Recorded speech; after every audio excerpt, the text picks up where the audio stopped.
Rebonsoir à tous et merci de nous rester fidèles. On va parler sport ce vendredi et l'actualité est tellement menacée en ces temps, bien sûr, à travers les différents développements concernant le coronavirus.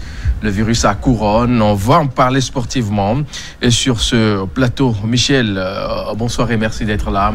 Bonsoir Mathieu. J'espère que ça va. Tu arrives à respecter les règles hygiéniques qu'il faut, sportivement parlant. Il faut tousser dans le creux du bras et faire les gestes utiles. Oui, c'est très important. C'est pas seulement pour nous, mais tous ceux qui nous sont très chers et pour tout le monde en bref. Coronavirus, les compétitions sportives à l'arrêt. Alors, d'entrée de jeu, quels sont les sports qui sont aujourd'hui à l'arrêt, Michel? Au prime abord, le sport roi, le football. On va aller continent par continent peut-être. Oui, sport par sport. Sport par sport. Vous savez, quand vous prenez l'Europe, tout a commencé. On sait que l'Europe, là-bas, le berceau, c'est l'Italie. Le championnat italien, la Série A italienne, à un moment donné, certains matchs au niveau du nord de l'Italie, très touchés, ces matchs ont été reportés à chaque moment. Et puis, quelques temps après, ce sont des matchs qui sont joués à huis clos. Et finalement, la Fédération italienne de football a pensé carrément à stopper d'abord ses activités footballistiques au niveau de l'Italie. La France a fait de même. D'abord, c'est la Suisse qui a commencé dans le vieux continent. Et puis l'Angleterre aussi a annulé son championnat ou bien reporté pour le moment son championnat parce que des cas positifs ont été d'ailleurs détectés. Il y a l'entraîneur d'Arsenal, Mikel Arteta. Il y a d'autres joueurs aussi qui sont contrôlés positifs. Donc on n'a pas voulu prendre de risques. Vous prenez l'Espagne. D'abord le Real Madrid, il y a un joueur de basket qui a été rentré en contact avec l'équipe de football, d'où la quarantaine de l'équipe du Real Madrid. L'équipe de Valence, où 5 cas, plus de 5 cas même, parce qu'il y a non seulement des joueurs, mais le staff aussi, qui ont été contrôlés positifs. Et donc l'Italie aussi, à un moment donné, a pensé arrêter ces championnats. La Turquie aussi qui a décidé tout récemment, ça fait 24 heures, d'arrêter aussi le championnat, compte tenu des pressions tous azimuts de certains joueurs, dont le Nigérian Michael Obi. Et puis quand on prend l'Afrique, le CHAN, le championnat d'Afrique des Nations, a été carrément reporté. Ce championnat qui devait se dérouler au Cameroun, un championnat auquel le Togo devait participer, a été tout simplement reporté. Les éliminatoires de la prochaine Coupe d'Afrique des Nations, la phase finale qui devait avoir lieu au Cameroun aussi, ont été reportés. Ce match, cette double confrontation importantissime pour les éperviers du Togo et pour les pharaons d'Égypte, a été également reporté. Au niveau de la Copa Libertadores, au niveau de l'Amérique latine, des grands championnats, même MLS aux États-Unis, tous ces championnats ont été carrément reportés. L'Euro à venir est carrément reporté. Rien n'est sûr. Rien n'est sûr. On va également la D1 togolais. Oui, il faut quand même le souligner. Vous savez, compte tenu des dispositions qui sont prises par les différents gouvernements. Par la Madokou, que j'ai eu le temps de parcourir. Voilà, le secrétaire général de la Fédération togolaise de football. Vous savez, on est entouré de plusieurs pays dans lesquels des cas ont été confirmés, même dans notre pays. Donc, vous savez, quand il y a regroupement de personnes, il y a sans doute plus d'expansion de cette pandémie. Donc le gouvernement a pris des mesures adéquates et puis la Fédération togolaise de football a également suivi. Donc je pense que c'est... Ça, c'est sur le point footballistique, ça. C'est sur le point footballistique. En athlétisme, il y en a? Oui, vous savez, à tous les niveaux, comme on l'a dit, ces sports ont été touchés. J'ai essayé de faire un récapitulatif pour pouvoir vous parlez de l'impact de Covid-19 dans les sports en général. En athlétisme, d'ailleurs, les mondiaux en salle prévus du 13 au 15 mars à Naké en Chine, berceau de la pandémie, ont été reportés jusqu'en 2021. Il y a l'édition 2020 du marathon de Boston. On connaît ce célèbre marathon qui a été tout simplement reporté sur le 14 septembre. Parce qu'il devait se dérouler à partir du 20 avril. Il y a aussi le marathon de Paris qui a été reporté et celui de Londres. Ça, c'est sur le plan l'athlétisme et sur ces tournois qui sont plus reconnus. Il y a le basket. Oui, le basket. La NBA, ce célèbre championnat, est suspendu pour au moins 1 mois en attendant si les scientifiques peuvent véritablement apporter eu remède à cela. La Fédération internationale en la matière, la FIBA et l'Euroleague ont suspendu également les coupes européennes et puis les épreuves européennes qualificatives pour les Jeux de Tokyo ont été tout simplement interrompues. Le cyclisme, on va s'intéresser un peu également à ce domaine-là. Oui, le cyclisme aussi a subi cela. Le cyclisme d'élite a suspendu son activité au moins jusqu'en fin avril.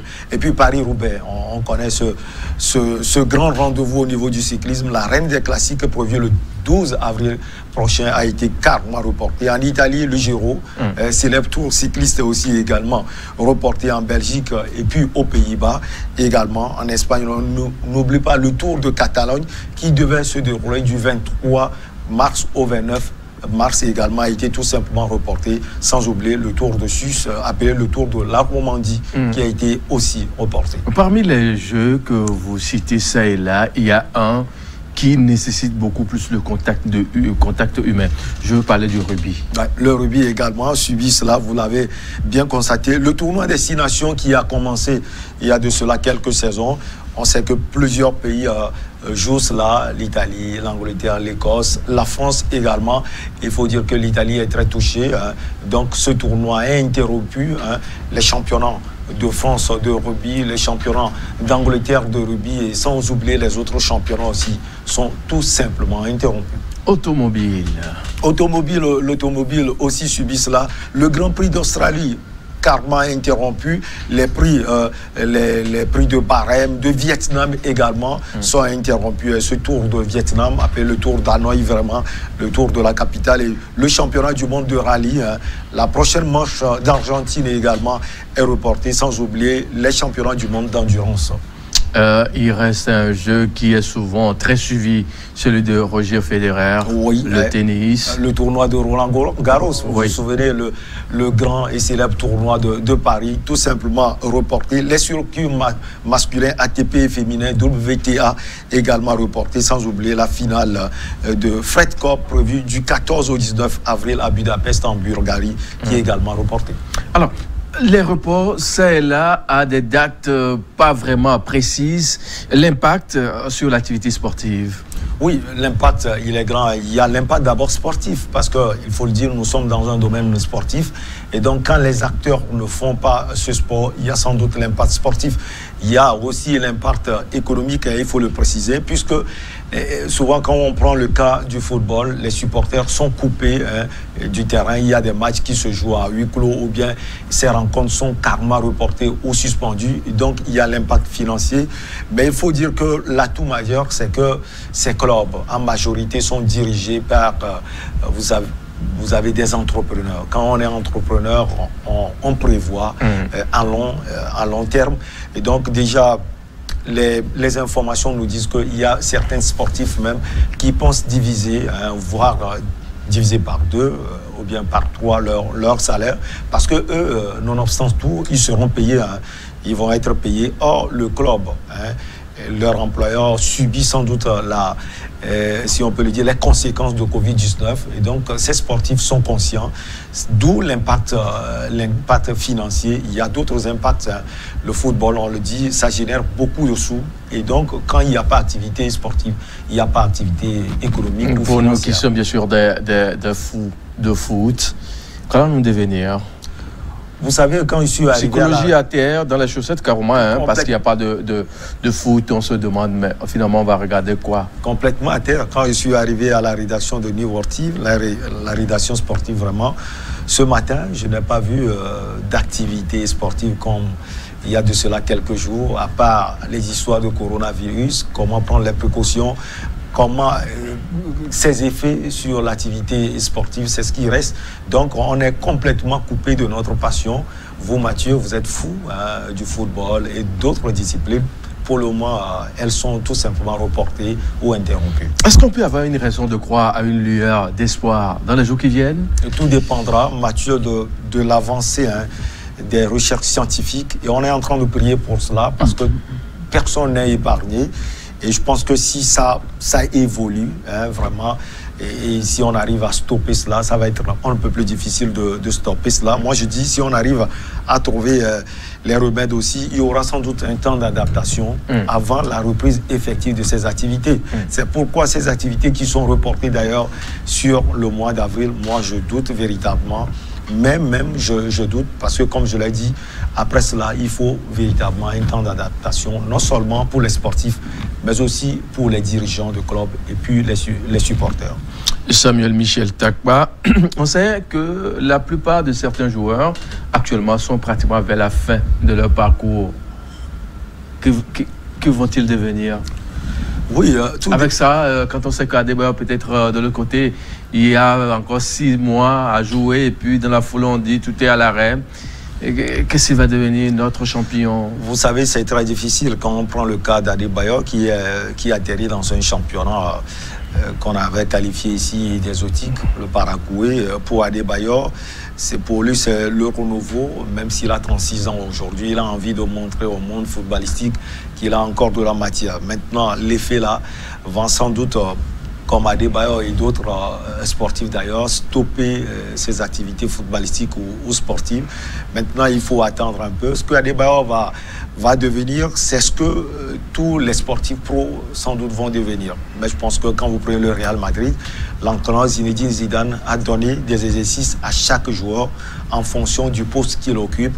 Donc je pense que même chez eux à la maison, dans les endroits où il habite, il ne va pas quand même cesser les activités sportives. Michel, on parle de confinement actuellement. En Italie, ce n'est pas possible quand on vous confine. Dans la chambre, vous allez faire quoi concrètement? Oui, tout dépend. Peut-être la gymnastique, ça et là, ça s'arrête. Oui, peut-être avec un petit ballon de football également. En tout cas, ces activités seront sans doute aux antipodes des activités habituelles de ces sportifs. Ce qu'on arrive à faire sur un terrain de football, on ne peut pas le faire dans une petite salle. C'est difficile, mais ils sont des pros. Je pense que l'activité à faire pour pouvoir se maintenir un temps soit peu en forme, histoire d'attendre véritablement ce que va donner les recherches scientifiques. Ces activités ne vont pas quand même les manquer. On va espérer. Ça, j'ai parlé de l'équipe du Real Madrid, mais je pense qu'Adebayor aussi, comme vous avez posé la question concernant notre champion Adebayor, il va aussi sans doute faire certaines activités dans sa maison, dans son club. C'est pas forcément avec l'effectif de l'Olympia à son club, mais individuellement, il aura à faire certaines activités. Merci beaucoup. Ça, c'est le sujet sportivement parlant en matière de coronavirus. On va encore en parler une fois encore. Le foot, championnat, comment sauver les saisons? On est toujours dans un flou qui ne dit pas son nom. Comment sauver les saisons? Je pense que la première chose à faire, c'est véritablement de prier pour que la pandémie soit stoppée. Non seulement au niveau du football, au niveau sportif, mais au niveau de tous les aspects de la vie. Vous savez, si on arrive à mettre la main sur l'évolution fulgurante de cette pandémie, à partir de cela, on peut continuer par vaquer à nos différentes occupations, notamment au niveau du football. Je pense que c'est la première chose et on doit véritablement travailler sur cela en prenant des mesures de précaution pour justement empêcher l'évolution de cette pandémie. Maintenant, vous savez, certains championnats, et les décisions sont prises par rapport à chaque championnat. Quand vous prenez déjà l'Angleterre est en train de penser à des reports. D'ailleurs, il y a des reports du championnat. On pense que lorsqu'on aura le temps de mettre la main sur cette pandémie, on va commencer à partir demain, pourquoi pas juin, à continuer le championnat, puisque si je ne me trompe pas, il reste encore 9 journées. Et surtout que ces journées se fassent dans une ville. On a choisi Birmingham, par exemple. C'est une proposition de certaines personnes, Birmingham, où tous les matchs seront joués. À huis clos d'ailleurs, histoire de terminer les 9 journées à venir du championnat d'Angleterre appelé la Première Ligue. Il y a aussi cette proposition, reconduire le classement actuel tel qu'il est par rapport à l'année prochaine. C'est-à-dire que Liverpool est champion, on donne le titre à Liverpool et puis on avance, on garde le classement habituel. Sauf que, vous savez, ça cause un peu de problèmes partout. Il y a surtout les clubs qui sont en train de lutter pour la relégation et surtout des clubs de championship, c'est-à-dire la deuxième division anglaise, qui sont en train de lutter pour revenir en première division. Ils vont se dire ce parcours ou bien ce travail a été pour rien. Donc je pense que c'est un sacrifice collectif. Tout le monde peut trouver à dire, mais devant cette pandémie du coronavirus, il faut du consensus. Il appartient aux acteurs footballistiques de chaque pays de pouvoir réfléchir concrètement à ce qu'il faut faire. En Italie, par exemple, les réalités sont différentes de ce qui se passe en Première Ligue, tant l'Italie a été terriblement touchée.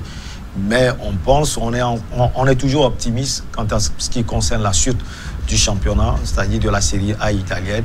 Des cas sont détectés également là-bas, notamment Juventus de Turin, Rugani, le défenseur. Il y a le Français aussi, Blaise Matuidi, également touché. Plusieurs joueurs de la Viola, la Fiorentina de Gênes, également touchés. Donc on pense, comme je l'ai dit, à un report de ces journées à venir du championnat, ou bien pouvoir mettre la main un peu sur la pandémie et jouer les matchs à huis clos. L'Espagne également, on pense au report. Il y a aussi l'éventualité véritablement de faire ce qu'on peut appeler une année blanche, mais ça va être un coup dur, parce que c'est, comme on le dit, c'est le magot qui est dedans, qui demande l'investissement footballistique, demande aussi l'investissement financier. Le magot, oui, mais la vie, hein? Oui, la vie, vous savez, la vie est très importante. Le magot est important, mais la vie, il est plus. Hein. Donc, il va falloir à un moment donné oublier l'argent dans le contexte-là dans lequel nous sommes et évoluer en tenant compte de la vie humaine. Dans tout cela, la France est à quel niveau? Oui, vous savez, le championnat français. Hein? Stoppé également. Stoppé, vous savez qu'à part l'Italie, la France est également touchée. Le président français Macron l'a dit, nous sommes en guerre contre Covid-19. Et dans ces conditions belliqueuses, on ne peut quand même pas jouer au championnat en Ligue 1 française. Donc le championnat en France aussi est stoppé pour le moment. Les dirigeants qui sont en majorité des entrepreneurs sont en train de prévoir de se poser tellement de questions quant à ce qui concerne non seulement l'avenir des clubs, le Paris Saint-Germain, où on parle du départ de certains Brésiliens. Ils sont partis au Brésil. Il y a Neymar, il y a aussi Silva et d'autres joueurs brésiliens qui ont quitté le Paris Saint-Germain. À l'OM, Jean-Michel Aulas, lui, il milite plus pour une suspension carrément de la Ligue 1 conformément le championnat français. Ben, on comprend parce que les Gonds de Lyon sont mal placés cette saison. C'est pourquoi je dis ça profite à certains, ça ne profite pas à certains. Maintenant, il faut trouver un juste milieu pour que ça avantage tout le monde. Et ce qui est important, la vie humaine. On va s'intéresser bien sûr au continent africain. Oui, le continent africain est également touché. Il y a on parle du CHAN, hein? On parle du CHAN pour voir ce que ça va donner après. Oui, le CHAN, on a déjà parlé du CHAN, ce CHAN qui devait se dérouler en avril prochain au Cameroun est carrément reporté. Hein. La CAF, à un moment donné, a tardé à prendre des décisions et sur des plateaux, on l'a dit, la CAF s'aligne toujours derrière la FIFA, derrière l'UEFA. On a l'impression que c'est quand l'UEFA et la FIFA prennent des décisions que la CAF aussi arrive à prendre des décisions. Mais je dis, la décision est prise, elle est importante pour la suite et pour l'avenir du football africain. Quand vous prenez des nations qui devaient participer à ce CHAN, le Rwanda, les Amavubi qui sont dans la pôle du Togo, qui sont retirés de toute activité sportive. On connaît le pragmatique du président Paul Kagame. Il s'est retiré avant même les décisions, ou bien la décision de la CAF. Vous prenez le Maroc également dans la poule du Togo, qui s'est carrément retiré. Il ne restait que, si la compétition devait avoir lieu, l'Ouganda et puis le Togo. Et finalement, la CAF a pris des dispositions. Vous savez que le Cameroun, le pays qui devait accueillir cette compétition, est également touché. Et donc, juste le moment pour les différentes fédérations ou bien les différents pays de mener une lutte, voire une guerre contre Covid-19. Ça, c'est le CHAN. Le CHAN. La CAN maintenant. La CAN. Est-ce qu'il y a une raison de croire qu'on peut quand même aller à la CAN prochainement, 2021? Oui. Ça promet? Ça promet. C'est en 2021, l'année prochaine sans doute. Donc, on aura le temps de pouvoir continuer la lutte là, cette guerre contre Covid-19. On a peut-être moins d'1 an pour pouvoir le faire. Tout dépendra de la manière dont nous suivons les consignes, y compris le citoyen lambda, la manière dont les recherches scientifiques continuent, la manière dont l'Afrique est aidée par l'Organisation mondiale de la santé et surtout la manière dont les différents gouvernements de ces pays gèrent le cas Covid-19. On va s'intéresser à notre championnat. Le Togo? Oui. Ce que ça va devenir? Oui, je pense que déjà sans championnat, puisqu'on avait vécu cela... Difficilement, nos joueurs locaux arrivent quand même à se positionner maintenant. Tout semble aller sur des roulettes. Oui. Et paf, on voit un Covid-19 qui s'invite dans la fête et puis tout est encore à l'arrêt. Pour moi, c'est... Qui vont-ils devenir, ces jeunes-là que je vois chaque temps sur les terrains? Ouais. D'ailleurs, le championnat est pour moi amateur. Maintenant, il y a activité sportive, activité footballistique. Ces joueurs sont amateurs. Il n'y a même plus activité maintenant. On se pose la question, qu'est-ce qu'ils vont devenir? Bon, peut-être que le même exercice que ce que leurs aînés pro font, notamment dans certains championnats UP en Afrique du Sud, en Égypte, en Tunisie et autres, et des championnats européens. Maintenant, la vie économique, qu'est-ce que ça va devenir aussi pour ces joueurs? Certains n'ont pas d'autres activités à part le football et ils sont payés à 40 voire 50 000. On ne sait pas si au niveau des clubs, on aura quand même les moyens pour pouvoir les payer. Ça, c'est ce qui me gêne un peu. Quand vous prenez un club identitaire comme Gomido de Palimé, on arrive à s'appuyer sur les finances du club, notamment les tickets vendus à Palimé lors des championnats pour pouvoir payer aussi difficilement les joueurs de Gomido, les joueurs de Semassi, les joueurs d'Asco de Kara et autres. Maintenant, il n'y a pas cette activité. Je ne sais pas comment les joueurs vont pouvoir vivre. Sur le plan sportif, je pense que ça va être dur pour non seulement les joueurs, mais aussi pour les équipes du Togo, l'équipe locale, et puis l'équipe nationale dans laquelle il y a certains joueurs locaux. On verra, on va prier. On va s'intéresser maintenant à la Coupe du Monde. Hein? Ouais. La Coupe du Monde, vous savez, elle est un peu loin. Un peu loin, mais rien n'est sûr. Hein? Oui, rien n'est sûr. On n'a pas encore trouvé le remède pour circonscrire le mal, Covid-19. Et ce qui est sûr, il faut d'ailleurs jouer les éliminatoires de cette Coupe du Monde. Et ça a commencé. Ça a commencé, c'est également stoppé. Donc on ne sait pas, on ne connaît pas l'avenir de cette Coupe du Monde à venir. Les remèdes, les recherches scientifiques, je précise cela, sont très importantes pour déterminer l'avenir de toutes les compétitions footballistiques, la Coupe d'Afrique des Nations, le CHAN, on en a parlé, l'Euro à venir en Europe et qui va se dérouler dans 12 nations différentes. Ce n'est pas l'Euro là qui se passe peut-être en France ou en Belgique, ça va se dérouler dans diverses villes européennes. La Copa Libertadores, la Ligue des Champions, la Coupe du Monde comme vous l'avez dit. Et donc c'est toutes les activités footballistiques qui sont stoppées. Les recherches scientifiques, l'évolution de la maladie ou bien de la pandémie, toutes ces choses sont très importantes et auront une définition exacte sur les compétitions à venir. Qu'est-ce que nous pouvons nous souhaiter maintenant dans cette affaire-là, footballistiquement parlant ou bien sportivement parlant? Qu'est-ce qu'on peut se souhaiter? Moi, je dis il faut quand même se conformer aux règles d'hygiène.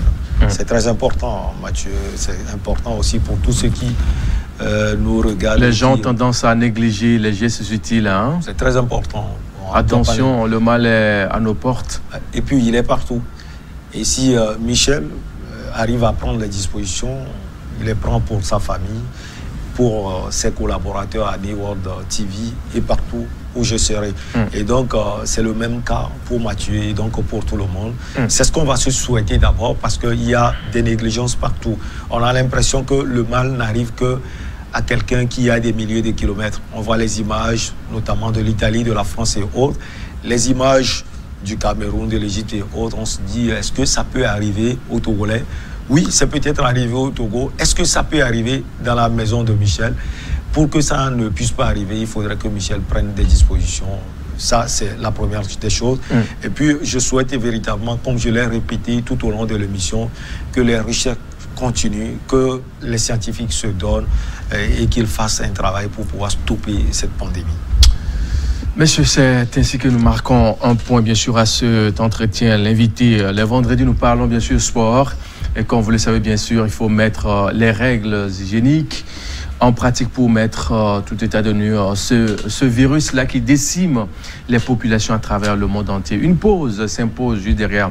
On se retrouve avec les confrères pour parler politique et bien d'autres dans Regard croisé.